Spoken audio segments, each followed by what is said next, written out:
Tatum, obviously, he's gonna improve his game as a playmaker. I think we've seen that year on year, and I think he's gonna do it again this year. I think he'll improve again defensively as well, which is a big plus for this team, especially with losing Smart and also with losing Grant Williams. That's another key a key defensive piece that they've given up. But you look at them on the whole now, and would you say that they're a better team now than they were to finish the playoffs last year? I That remains to be seen, and the one reason for that is the defense.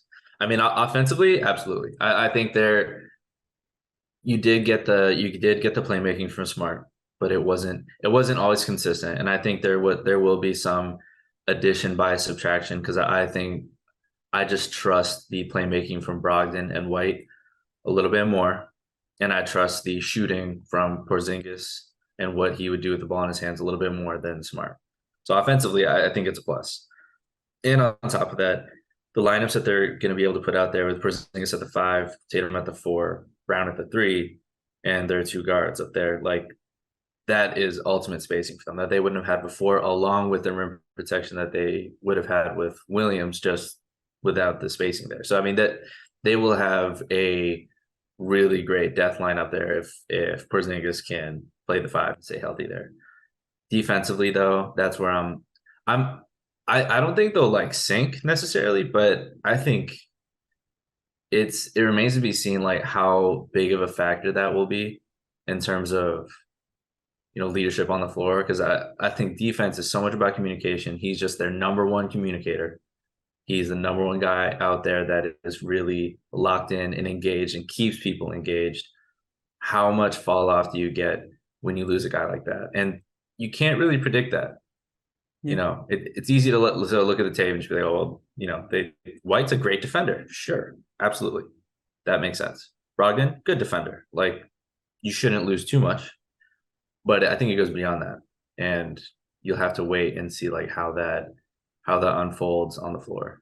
Yeah, you have to see that growth from Tatum. That like the leadership element's gonna have to fall more. It's gonna fall on his shoulders to deliver. And I'm not saying he's gonna just instantly be Marcus Smart. There's no way to just instantly fill that role and take it up. But that's a position that Tatum's got to realize is it's on him now. He's got to be the lead guy for this team and not just on the whole, but on the defensive end because they need that. Every team needs that leader, that guy that keeps the guys engaged. That is kind of the centerpiece of the whole defensive system, and that has to be Jason Tatum now. And it's going to come down to health with this team though, because you look at like Robert Williams and Porzingis, they're healthy. Like this seems like great. It's the rim protection is unbelievable, but if they're not healthy and then their big rotation is just what Luke Cornett and Al Horford, like that's going to be a bit worrying.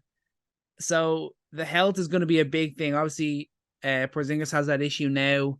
I'm not even going to try and pronounce it, but he's got that issue now, and he's not going to play in the FIBA World Cup. But they're hoping he's going to be cleared for training camp, so that is a plus. But with a guy like Porzingis, when you hear okay, it's another injury, that has to make you worry just that little bit. The good news is last year he was as healthy almost as he's ever been in the NBA. And that's the plus you got to hope for. And hopefully he gets back now and he's good for training camp and he can just move on from there and not start picking up a lot of different little injuries leading off from this. Yeah, 65 games. Like I was kind of thinking like giving him crap for the plantar fasciitis. We ran into this last year. There's all plantar fasciitis is you got to start practicing that because there's a lot of plantar fasciitis injuries now. But I mean, 65 games, that's the most he's had in a long while. And albeit a lot of that played at the 4. So again, you wonder how he'll hold up playing the 5. And you wonder, is Time Lord also going to be healthy? Especially, man, that's we haven't talked about it since the playoffs, but to see him come back early from his knee injury and to just see just that slight little bit of hesitation he had on some plays, the slight little limp he had, like I do worry for that because he's such an essential piece to this team. Like that, it's undoubtable how important he is going to be, especially now what he does defensively to keep everybody in line. Mm-hmm. Um, I think that's an interesting, maybe place of growth for Williams. Like is who's going to step up on defense? Who's going to be a major comedian? Obviously, everyone has to talk, but who's going to be the heart and soul of this defense now? That's something that has to be filled. And Tatum's not that guy just because that's not his personality. Brown's not really that guy. It's not really his personality. And that's an interesting that was an interesting dynamic of this team before where you had two guys who were the best players on the team, but they were more lead by example, cool and calm. Everything's going great, but they're a calm presence. But Marcus Smart was a fiery presence. Like he brought it and he would force others to get there. Maybe you get that out of a guy like Porzingis. I don't know. You've seen that people have been saying like he's definitely been a locker room presence. But do you think he could be a guy to bring that? I didn't believe when I first read it, but I don't know. No, no, like in my head, I picture him as being kind of the flaked kind of guy. He just does what he does and kind of hopes it kind of works out around him. That's what I would. That's the image I have of Porzingis in my head. But I mean, maybe he could be a guy that kind of demands that little bit from others. But it's tough when you're a guy that doesn't know how often he's going to be on the floor and he's just coming into another new team. That's the only thing where I'd maybe question it there. But another interesting thing is you look at there might be more moves to be made for the Celtics team because the depth might be a little bit of an issue, especially if there's any injuries to either Williams or Porzingis. So I think maybe they need to add another guard. Maybe they need to add another big/wing. Where they're going to be able to do that, they've obviously used up a lot of assets they've already, so it could be tough for them. But I'd say they're going to be a team that's definitely got their ear to the ground at any potential little moves that can be made because they maybe just need to add that little bit more depth just by the injury history of the guys like Williams and Porzingis and maybe even Brogdon if Brogdon's not able to come back at 100%. One thing that's interesting though is Joe Mazzulla. They obviously have decided that he's the guy for them because I think if they were going to make a move, they would have done it this offseason because there was a lot of top level coaches that were available and they could have made a move if they wanted it, but I guess they believe that Joe Mazzulla showed enough last year that he can lead this team. The only thing, maybe it wasn't down to him, but the drop off, like I mentioned earlier, the drop off from the regular season to the postseason was a big disappointment for the Celtics team, and it's going to be interesting to see if that is a reoccurring issue or if that was just a one-off thing and they bounce back this year.